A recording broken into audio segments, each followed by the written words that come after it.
If I remember correctly, the writers had to rework the 1.0 story a while ago. Do they like it much more now? So yes, and like sort of rewrite. The story for Satisfactory have gone like up and down. We've had different iterations of it.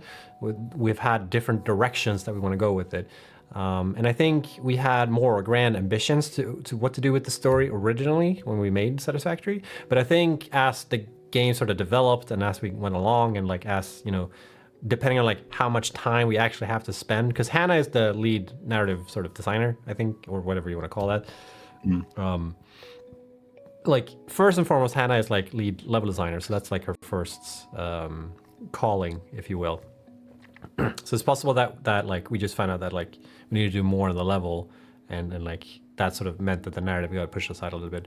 But I think we also like realized that we wanted to take the narrative in a different direction based on what we can implement and that stuff, and also based on like feedback from people playing the game. Or like I think the majority of people, really enjoy the factory building aspect of the game, and like, having a narrative that would take over or like be the main, focus of the game, or have like a campaign or anything like that, wouldn't really fit our game. So I think that's also something we sort of like, that was more cemented as we went on.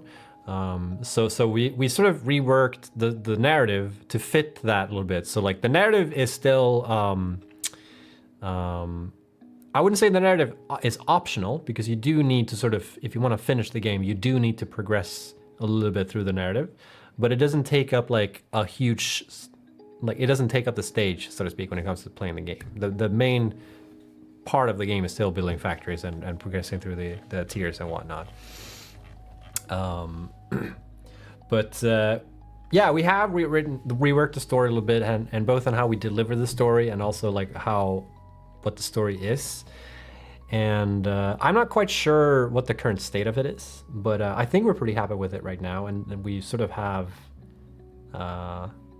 like most of the narrative work is sort of happening right now. We're in full on production for that, so yes.